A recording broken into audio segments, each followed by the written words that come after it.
Richard. Richard, thank you. I appreciate that. Thank you. Thank you. Please. How would you get the national debt under control? Oh, this is doable.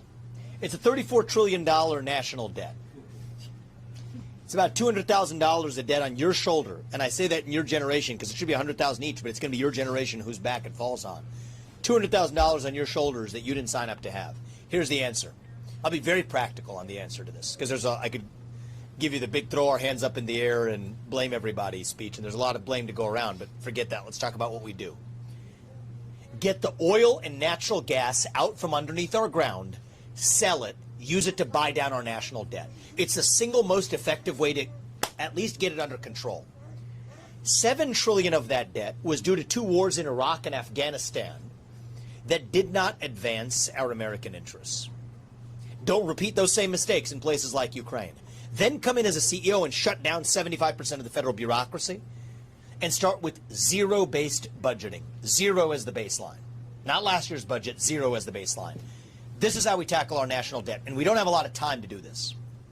I'll tell you exactly how much we have. We have about 5 years. Why do I say 5 years? In about 5 years, the interest payments on our national debt become the largest line item in our federal budget. Once that happens, we're in quicksand. That's what gives me my sense of urgency. I mean, I truly believe if Arjun's in high school before we get this right, we don't have a country left. But it's sooner than that. If we don't get this right in the next 5 years, and I think we need a CEO coming in from the outside to do this,